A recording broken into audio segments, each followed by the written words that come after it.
राधे राधे दोस्तों, प्रेम से बोलो जय माता दी, जय बजरंगबली। आज की ये कथा कोई साधारण कथा नहीं। आज मैं जिस टॉपिक पर बात कर रही हूँ वो कोई साधारण टॉपिक नहीं, अपितु दो दिव्य शक्तियों की गाथा। माँ दुर्गा जो सृष्टि की आदि शक्ति हैं और प्रभु हनुमान जो शक्ति के स्वरूप और भक्ति के प्रतीक हैं, उन पर बात करने जा रही हूँ और इन अद्भुत रहस्यमय देवताओं की कुछ जीवन पर मैं प्रकाश डाल रही हूँ। ऐसे रहस्य जिन्हें सुनकर आपका हृदय भक्ति और अद्भुत आश्चर्य से भर जाएगा। तो चलिए, उससे पहले आप चैनल को सब्सक्राइब कर दीजिए अगर आपने चैनल को सब्सक्राइब नहीं किया है, और माता रानी और बजरंगबली का आशीर्वाद लेते रहिए। दोस्तों, शास्त्र कहते हैं कि जब जब अधर्म बढ़ा, जब जब राक्षसों ने धरती पर आतंक मचाया, तब तब माँ दुर्गा ने अपने विभिन्न रूपों में अवतार लिया। माँ चामुंडा, माँ कालरात्रि, माँ कात्यायनी, सब रूप शक्ति का प्रकट स्वरूप है। माँ दुर्गा ही आदि शक्ति है जिनसे समस्त देवताओं को बल मिलता है, और देवताओं ने भी स्वीकार किया है कि माँ शक्ति के बिना वे निःशक्त हैं। अब चलिए बात करते हैं राम जी के आराध्य श्री हनुमान जी की। हनुमान जी को केवल राम भक्त कहना उनकी महिमा को छोटा करना है। क्या आप जानते हैं, बचपन में जब हनुमान जी ने सूर्य को फल समझकर निगल लिया था, तब तीनों लोग अंधकार में डूब गए थे।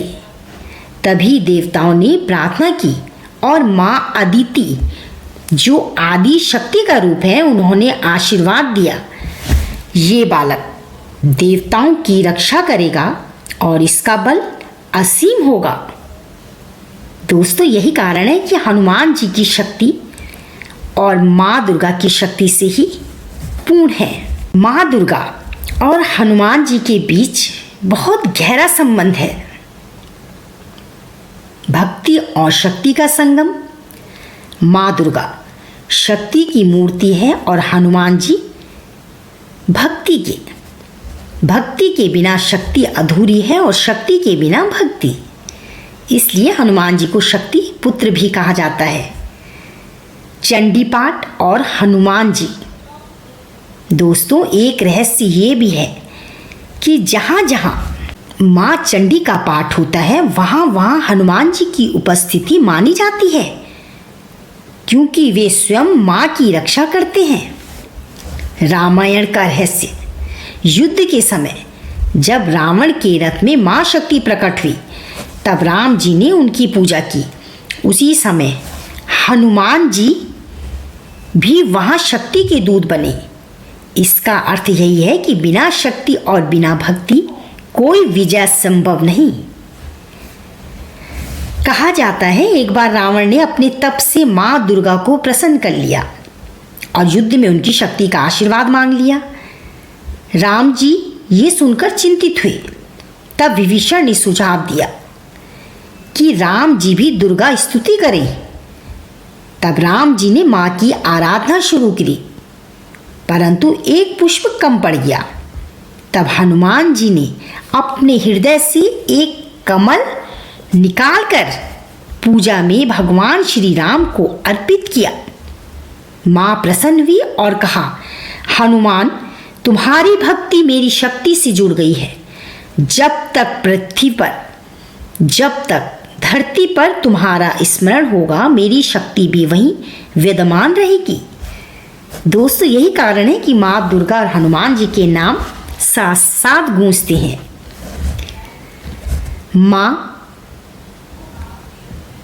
शक्तियों का अवतार है और हनुमान जी भक्ति का। आज मनुष्य अक्सर सोचता है कि अकेले शक्ति पर्याप्त है या अकेले भक्ति, परंतु सच्चाई ये है कि दोनों का मेल आवश्यक है। माँ दुर्गा हमें शक्ति देती है संघर्ष से लड़ने की, और हनुमान जी हमें भक्ति का पथ दिखाते हैं, आत्मसमर्पण का, नम्रता का। यदि आप जीवन में शक्ति चाहते हैं तो माँ दुर्गा की आराधना करें, और यदि उस शक्ति को दिशा देनी है तो हनुमान जी की भक्ति करें, तभी जीवन पूर्ण होगा। तो दोस्तों याद रखो, माँ दुर्गा बिना हनुमान अधूरे हैं, और हनुमान बिना माँ दुर्गा अधूरे। दोनों मिलकर ही सृष्टि को संतुलित रखते हैं।